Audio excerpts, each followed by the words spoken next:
एक एक कविता मैंने तैयार किया है। ये हमारे आत्मा की आवाज है। ए चुप रहो।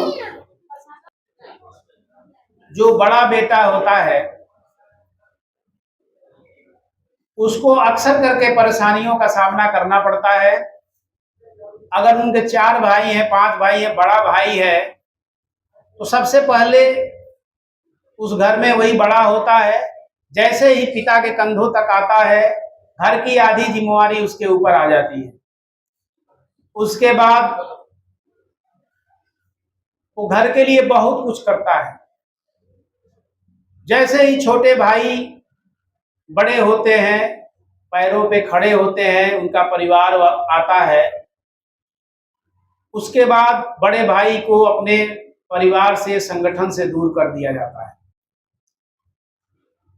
ये मैंने एक आत्मा की आवाज इसमें लिखा है। इसको गौर से सुनिएगा। अगर बड़े हों तो उसको सुने, छोटे हों तो बड़े का इज्जत करना सीखें। कविता का नाम रखा मैंने बड़ा बेटा कलंक। हे भगवान, हमारे विजिटिंग कार्ड के पीछे एक चीज लिखा हुआ था, लेकिन ये शॉर्ट था, उसको आज मैंने पूरा तरीके से लिखा है। हे भगवान, हमें सुराही मत बनाना, किसी का बड़ा बेटा बड़ा भाई मत बनाना। जब बड़ा बेटा पिता के कंधे तक आ जाता है तब आधे घर की जिम्मेदारी उसके पर आ जाता है। छोटा भाई बड़े भाई का सपने तक खा जाता है। एक दिन छोटा भाई बड़े को आंख दिखाता है।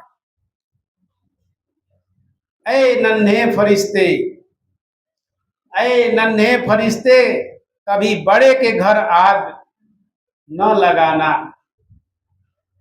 ऐ नन्हे फरिश्ते, कभी बड़े के घर आग न लगाना, किसी का बड़ा बेटा बड़ा भाई न बनाना। जब छोटे भाई पर कोई मुसीबत आता है, छोटे में जब आप लोग होंगे तो देखे होंगे, छोटे को कोई मार रहा है, बड़ा तुरंत आकर लड़ जाता है। जब छोटे भाई पर कोई मुसीबत आता है तब वहां पर बड़ा भाई ढाल खड़ा हो जाता है। छोटी बहू के आते ही घर में कलह हो जाता है। छोटा भाई बड़े से कहता, कैसा तुमसे नाता है। कहते हैं बड़ा भाई होता पिता समान, लेकिन इस कलयुग में सहना पड़ता है अपमान। ऐ छोटे निवेदन है, ऐ छोटे निवेदन है तुमसे, इस घर को वीरान न बनाना। किसी का बड़ा बेटा, किसी का बड़ा भाई बेटा मत बनाना। मिस हो गया है। कहां से लाऊं दशरथ जैसा पिता, कहां से लाऊं दशरथ जैसा पिता, कौशल्या जैसा माई।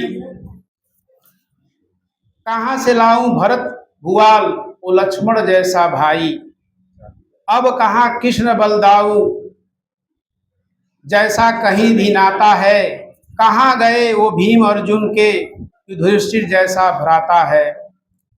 अंत में कहते सीके चौधरी, बड़े भाई को मत भुलाना। हे भगवान, हमें सुराही मत बनाना, किसी का बड़ा बेटा बड़ा भाई।